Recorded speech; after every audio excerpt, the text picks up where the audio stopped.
Азырынча дүйнөлүк аалымдардын арасында эч кандай фатва чыга элек. Бул негизи тифкоин деген бул мындай затпы же кандай? Бул Ал бул жерде криптовалюта ар бир адам өзүнүн акчасына өзү гана ээ да. Сиз таксист байкелерибиз, Москвада жердештерибиз иштеп аткан 10 айлык акчасын бир айда деле тапса болот да.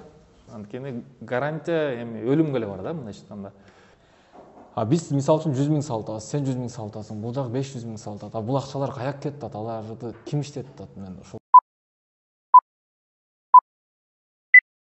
Ассаламу алейкум, Урусбек жашасын YouTube каналынын көрүүчүлөрү. Бүгүн бизде конокто өзгөчө конок, себеби ырчы эмес, клиентчик эмес, мындайча айтканда келечектеги чоң бизнесмен десек болот.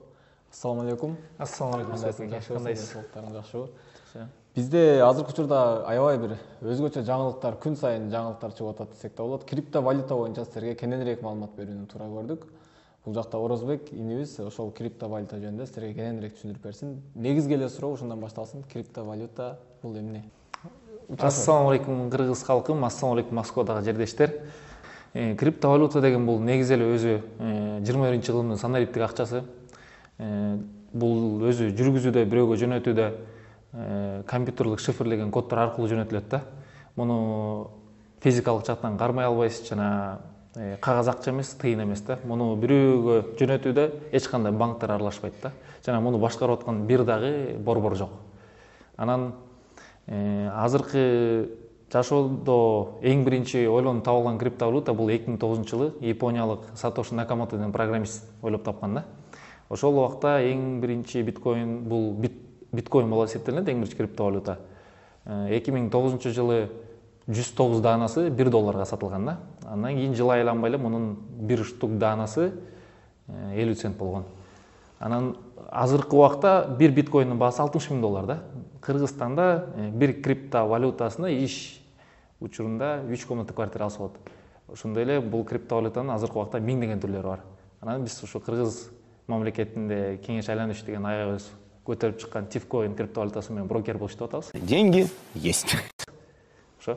Бул тифкоин Кыргызстандан чыкты, ошондо аталышы кандай болуп калды? Негизи тифкоинду бул Тыртков деген россиялык программист ойлоп тапкан. Бирок ушу криптовалютаны Кыргызстанга алып келип эң биринчи жарыялап кыргыз элине брокер катары инвестиция кылганды үйрөткөн бул Кеңеш Айланович агайыбыз болуп эсептелинет да.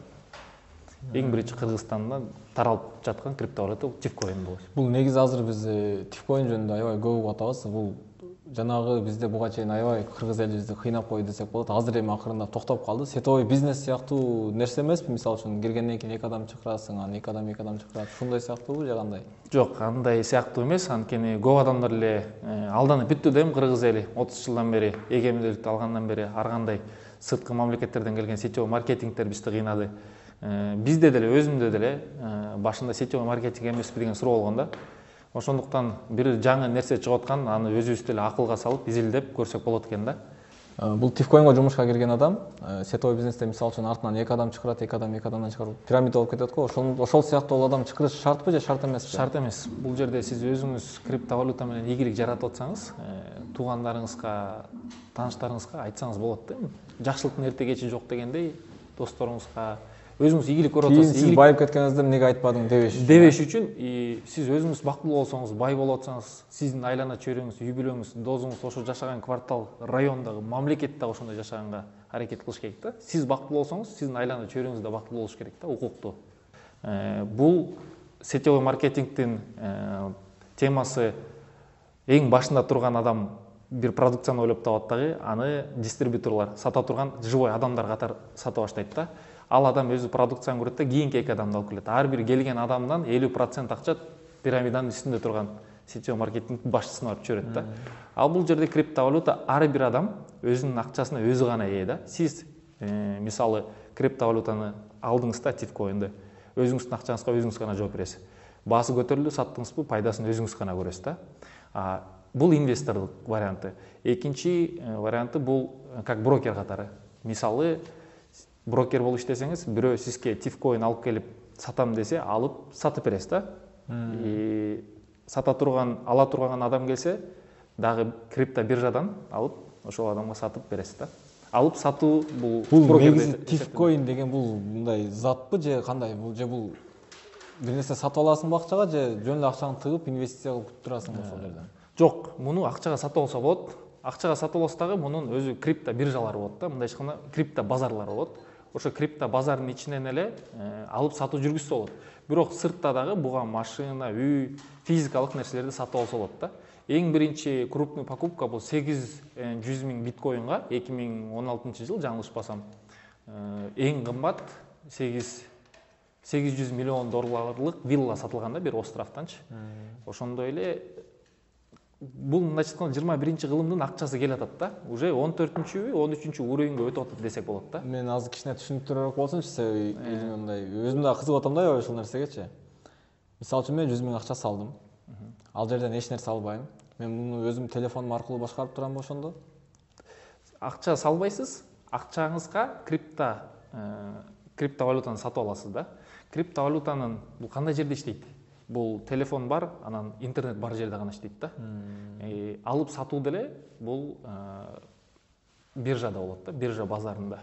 Миң деген криптовалюталардын түрү бар да. Телефон аркылуу 100 миңге мисалы үчүн сатып алам өзүм атыма. Ооба. Андан кийин ал мына доллар сыяктуу болуп курсу көтөрүлүп түшүп турат, Көтөрүлүп түшүп турат. Бирок доллар печаттап чыгарып коюп атат да, доллардын баркы түшүп кетип атат. 2-жыл эле 2000 долларга однокомнатный квартира келе турган болсо, ошол эле однокомнатный квартира азыркы убакта бир 20-30 миң доллар турушу мүмкүн да. Квартира кымбаттаган жок. Квартира ошол эле бойдон, ошол эле ремонтто турат да. Мындайча айтканда доллардын баркы кетип баштады да. Доллар бара-бара саман боло баштады десек болот да.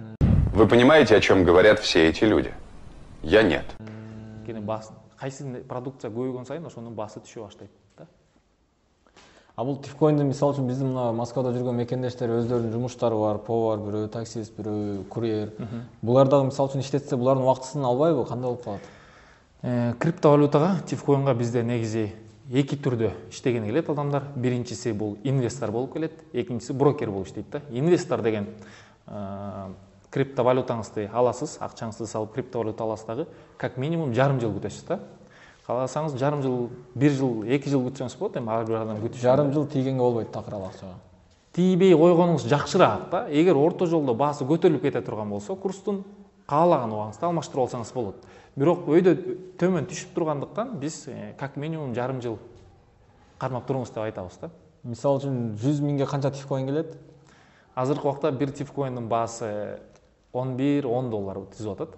2 жыл мурун мунун баасы 1 сомдо турган эмес да. 1000 сомдо түзүп атат. 100 миңге мисалы үчүн 50 тифкоин келет деп коелу. 100 миңге 50 тифкоин алдык, биз 2 ай 3 ай ал жерде күттүк, жөн эле акчаны салып коюп. Анан 2-3 айдан кийин жана тифкоиндин баасы көтөрүлүп кетип, 50 тифкоинибиз биздики 200 миң же 300 миң болуп калса, аны сатабыз дагы кайра 300 миң акчаны чыгарып алабыз. Болот, ошентсеңер да болот. Анан кайра тифкоиндин түшүшүн күтөбүзбү ошондо баасын? Жок, буну гарантия бере албайбыз да. Эртең көтөрүлүп кетет, бүгүн түшүп кетет деп гарантия бере албайбыз. Анткени гарантия эми өлүмгө эле бар да, мындайча айтканда. Мисалы үчүн сиз 100 миң салдыңыз, 100 миңге азыркы убакта 100 тифкоин келет экен да, болжол менен. 100 тифкоин алдыңыз дагы 3 айдын ичинде, Кудай буйруп, баасы 30 доллар болуп калды да. Сиздин 100 миң сомуңузга дагы 200 миң сом кошулуп калды үстүнө. Кааласаңыз 100 миң сомуңузду чыгарып алыңыз, кааласаңыз 200 миң сомуңузду чыгарып алыңыз киреше менен. Калган 100 миң сомдук тифкоиниңизди калтырып кое берсеңиз болот да. Балким дагы көтөрүлүп. Балким дагы көтөрүлүп кетет. Түшүп кете турган болсо, кайра алып кое бересиз жана алган акчаңызга. Мунун баары байыспы, байыбайсызбы, миллионер болосузбу, ар бир адамдын өзүнүн эркинде экен да. Бул нерсеге ишенип адам акча табуу үчүн эрк керек экен, дух керек экен. Мындайча айтканда бул тобокелчиликке салып, коркпой аракет кылып көрүш керек экен. Анан бул нерсе да менин оюмча бул өтө ойлонуу менен эмгекти талап кылат окшойт бул жумуш. Жөн эле акчаны салып коюп күтүрө бербейсиң, себеби управлять этип туруш керек да, ошондойбу же андай эмеспи? Бул акчаны салгандан кийин адамга жана айта кетпедимби, дух керек экен депчи. Адам канчалык 5 университетти бүтсө деле, ондогон дипломдор болсо деле, эрки болмоюнча ал нерсеге, мисалы 100 миң сом кээ бир адам үчүн аябай чоң акча. 100 миң сом кээ бир адам үчүн акча деле эмес да. Салгандан кийин переживать этпеш үчүн өзүңөрдүн ишиңерди эле кылып турсаңар болот. Инвестор боло турган болсоңор, брокер боло турган болсоңор, алып сатканды үйрөтөбүз да. Ушунун үстүндө эле процессте алып сатып, биржадан алып, элге сатып, элден алып, биржага сатып берип, ортомчол иштесеңер болот да.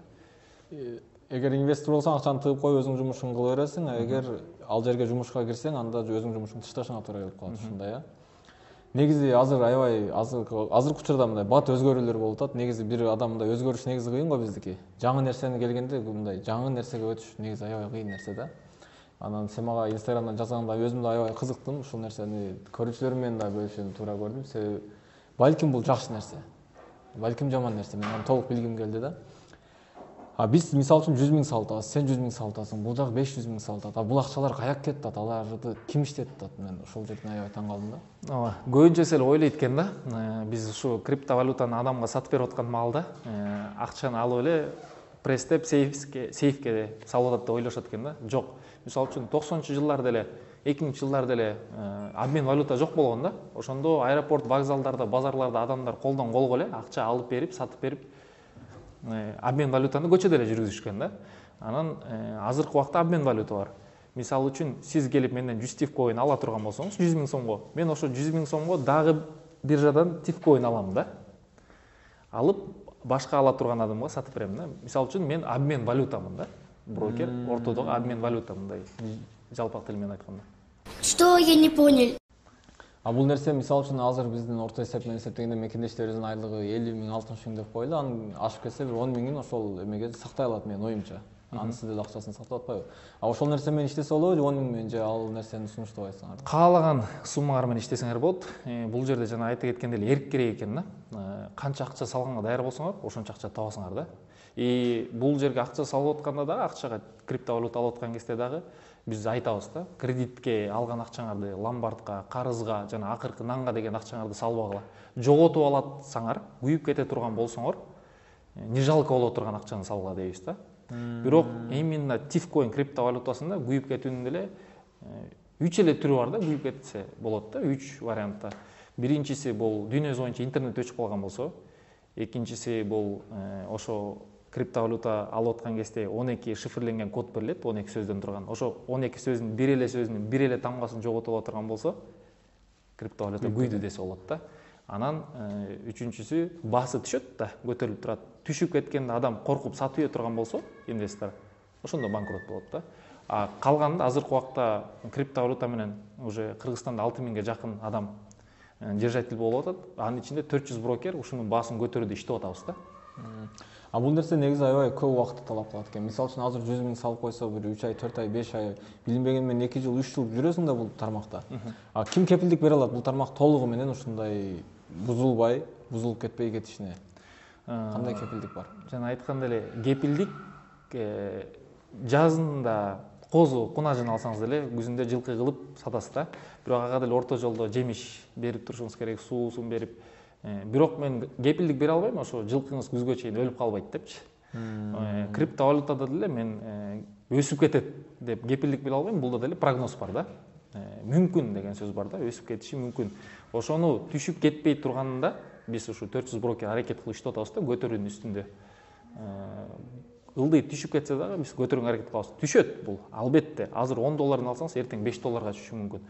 Эртең 100 долларга чыгып, кайра 50 долларга түшүшү мүмкүн. Бирок, эгер сиз монетаңызды сатып ийбей турган болсоңуз, монетаңыз кошелегиңизде тура берет. Азыр сен бул сетовой бизнеске такыр тиешеси жок деп атасың, бирок тифкоинде иштегендер менден алыңыздар деп мындай чакырып жатканын көрүп калабыз да. Мен, например, кире турган болсом, сага кандай пайда, мисалы үчүн? Же такыр тиешеси жокпу негизи, мындай эле айтып коюп атасың эле? Мындай. Азыркы убакта бул жерде көптөгөн миллиондогон долларлар айланып атат да. Көп акча айланган жерде обязательно мошенниктер пайда болот да. Мен деле өзүм брокер иштесем, мага чалып башка эле криптовалютаны предлагать эткендер да болду да. Ушул эле тифкоиндин атын жамыныпчы. Ошондуктан ишеничтүү гана брокерлерден, элдин алдына чыгып калган, ийгилик жараткан гана брокерлерден алсын деп тилейт элем да. Сунуштайм да. Анан мен айтпадым обмен валютада. Обмен валюта кайсыл учурда прибыльга түшөт да. Башка бирөө долларды алып келет дагы, сом кылып алмаштырып кетет. Бул ошо долларын алып эле башка бирөөгө бир аз акчасын көтөрүп эле 1-2 центке көтөрүп, башка бирөөгө алмаштырып берет да. Ошонун ортосундагы түшкөн 30 цент, 20 центти ошо крипто обмен валюта алат да. Ошону эле брокер деле ошонтип элестетсеңиз болот да. Демек сен брокер экенсиң. Ортомчубуз да. Кандайдыр бир кичине болсо да эме калат, пайда калат. Пайда калат. Эгер мен барып туруп тифкоин ала турган болсом, менин эмемден сага кичине чотур чыгарып берет да. Анан бул тифкоин азыр негизи эле илгерки заман менен азыркы заманды салыштырып болбойт. Мисалы үчүн мурдагы заманда жүгөрү нан, буудай нан жеп аткан болсо, азыркы заманда мигранттарыбыз эле Кудайга шүгүр 2 этаж үй менен машинени алып жакшы жашап атат. Негизи мындай келгенде бул акча шарият боюнча кандай болуп калат? Шарият боюнча азырынча дүйнөлүк аалымдардын арасында эч кандай фатва чыга элек. Муну арам же харам деп да айтканга алысмын. Мындайча айтканда бул акчанын 14-чү бөлүгү кетип атат десек болот да. Биз кааласак дагы заман менен өзгөрүлүбүз келсе дагы, заман менен өзгөрүлүбүз келбесе дагы, заман өзү өзгөрүлүп кете берет да. Бир кезде Бишкекте кагаз акча менен соода кылып атсак, азыркы убакта Москвада электрондук акча менен соода кылып атабыз. Болгону айырмасы бул электронный акча, санариптный акча мамлекетке баш ийип атат да, банктарга. Криптовалюта ар бир адам өзүнүн колунда, өзүнө гана баш ийет да акчасы. Биз бирок мисалы үчүн эртеден кечке иштеп, мындай адал эмгек кылып, мындай ачыгын айтканда ата бабабыз кылган жумушту кылып, эртеден кечке колубуз менен мындай кар күрөө эме кылып, ошол нерсеге көнүп калганбыз да, бул ачык эле сөз. Акча керек эмес болсо да ошол жумушту кылып турбасак бизге болбойт. Айына жок дегенде 60 000 айлык түшүп туруш керек, же болбосо күнүгө 2 000, 3 000 таап турбасак биз өзүбүз иштедик деп эсептей албайбыз. Ал эми бул криптовалюта боюнча мисалы үчүн акчаны салып коет экенсиң да, анан бир убакта эле мындай жеңил экен да, акчанын кайра эмеси көтөрүлгөндө акчаны алып коет экенсиң. Бул нерсени сен сунуштай элең мисалы үчүн биздин мекендештерге? Сунуштайт элем. Анткени мен деле өзүм ушу Москвага келгениме жарым жыл болуп калды. Бул жерде өзүм таксойдо иштедим, повар да болуп иштедим. Айына 100 000 тапкан да күндөр болду, 80 000 рубль тапкан да күндөр болду да. Эми бул криптовалюта менен иштегенден бери аябай жакшы жеткичкендиктерге жеттим. Бирок өзүмдүн канча тапканымды айтпасам дагы, азыркы ошо адал эмгек менен иштеп, өз маңдай терisi менен таап аткан таксист байкелерибиз, башка стройкада иштеген байкелерибиз айына бир 100 000, 80 000 рубль тапкан болсо, алардын бул жерде криптовалютада брокер болуп, 10 айлык тапкан акчасын, таксист байкелерибиз, Москвада жердештерибиз иштеп аткан 10 айлык акчасын бир айда деле тапса болот да. Бир күндө 100 000 сом тапса болот бул жерде. Ошол эле 100 000 сомду бир айда деле тапса болот да. Ар бир брокер иштеп аткан брокердин өзүнүн зависит этет да. Мисалы үчүн биздин мындай мекендештерге тифкоинге кириш үчүн эмне сунуш кылат элең, кантип кирсе болот? Тифкоинга кирүүдөн мурун бир аз сураштырып билим алууну каалайт элем. Келип өзү болбойбу, сен номериңди жазып коелу, бул жерден сен брокер экенсиң. Бул жерге жазып. Сен 100% кепилдик бересиң менин каналымдагы кат алуучуларыма. Кокус менин атымдан барып кирип калса, анан кийин эме болбогонго. Алданып калбагангачы. Мен алдабайм да. Мен өзүм алдабаганыма кепилдик бере аламын да. Эгер мага келе турган болсо, кепилдик бере аламын. То мен алдабай түшүндүрүп, өзүм кандай көтөрүлсөм бул жолдо, ошол жолдо үйрөтүүгө аракет кыламын да. Анан орто жолдогу ар кандай өзүнүн брокеримди деп эсептеп алган адамдар барса, анда ага мен жооп бере албайм да. Анткени андай адамдар болгон, боло да берет. Чоң рахмат, ушуну менен убактыбыз деле бүтүп калды.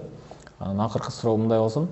Демек биздин мекендештер бул жакта жумушун кылып эле сага инвестиция кылып, айлыгынан бир бөлүгүн салып турса болот бул нерсеге. Кааласа алып да турса болот, кааласа бир алып, чыдап жарым жыл, бир жылдан кийин деле кирешиге чыгып алса болот. Кааласа брокер болуп иштейм десе, өзүм деле үйрөтөм да. Чоң рахмат. Эгер видеону аягына чейин көргөн болсоңуздар, бул жерде биз Орозбектин номерин жазып коебуз. Өзүнө байланышып, толугураак да маалымат алгыңыздар келсе, эгер ушул тифкоинга кичине болсо да акча салып, келечекте кийин иштетем десеңиздер, анда кайрылсаңыздар болот. Биз менен болгонуңуздарга чоң рахмат. Сага ушундай келип маалымат бергениңе чоң рахмат. Сиздерге чоң рахмат. Дагы буйруса, эгер астында билдирүүлөр көп болсо, суроолор көп болсо жазыңыздар. Экинчи видеону биз сиздерге кайра даярдап чыгарып беребиз. Сиздердин суроолоруңуздарга ошол видеодон толук жооп аласыздар. Комментарий жазганды унутпаңыздар, лайк, подписканы биз менен бирге болуңуздар.